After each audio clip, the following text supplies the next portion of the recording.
Hi, my name is Hafsa Naiman, and I'm wanting to apply for the Master's in Mental Health Counseling at the University of North Texas. A little bit about me. So, I recently graduated from the University of Texas at Dallas with my bachelor's in cognitive science. CogSci is this super interdisciplinary field. We use a lot of different disciplines to try to maybe understand the human experience. You can use any combination of artificial intelligence, computer science, philosophy, linguistics, humanities. However, I chose to focus on neuroscience and psychology, and in doing so, I did do a lot of child psychology research, a lot of neurobiology research. I did enjoy my experience in those research labs. However, I don't see myself sustaining a career in research. And taking a gap year and really trying to figure myself out, I've been looking at the types of things that interested me the most about my field, and I found myself really drawn to my psychopathology courses and my courses on neuroplasticity, which is when the brain can take in information and use that to physically change our chemical structures. I always found this particularly fascinating because even though it can cause detrimental effects like PTSD, it also gives our brains a surprising amount of resiliency to really adapt to our situations. In addition, I have found myself really drawn to taking courses about drug addiction, which is why I chose to take an elective called Drugs, Alcohol, and Society, just to really understand the mechanisms of addiction from all angles. And in looking at the way that I conduct myself in my friend groups, how I try my best to be patient and non-judgmental and as soothing as possible when my friends are going through any issues, I figured counseling was the next best step for me.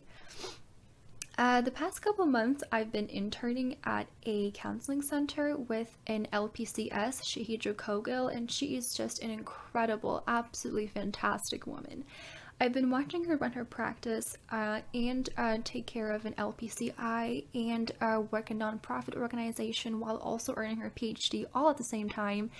And it has really inspired me to pursue the field. After doing some psychological first aid training, I got the opportunity to start answering the office phones, and it has been quite the experience to be able to talk to people as they are wanting to schedule a new counseling appointment for the first time. It's a daunting, scary process, and the ability to collect information while remaining as empathetic as possible has really given me an excitement that I haven't seen before in my other research experiences.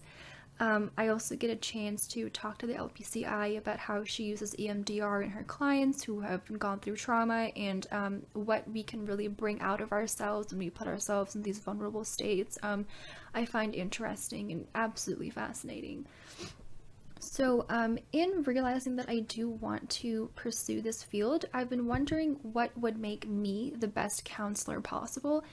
And I do believe it is a combination of my empathy and my academic background. I know that not every counselor will have this neuroscience background, and I know that the ones that do, neuroscience itself being such a technical field, I do find that it's really easy to get bogged down in maybe the small things like neurons and chemical structures and synapses and other teeny tiny things.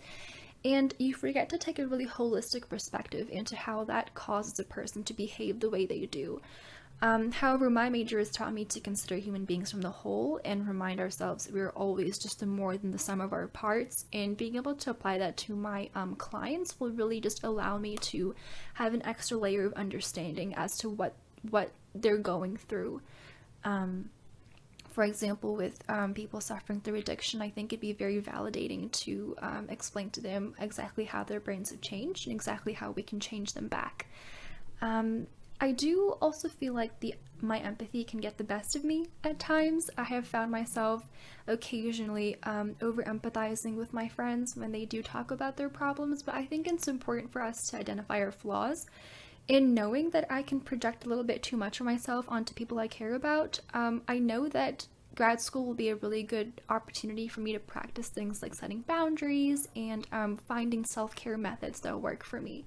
So I do hope this video was able to give you a little bit more insight into who I am as a person. I would have loved to meet with you all face to face, but I do appreciate the opportunity to submit a video about myself. I look forward to hearing from you all soon, and I am so excited to begin my journey as a counselor. Thanks for listening, and take care, and bye.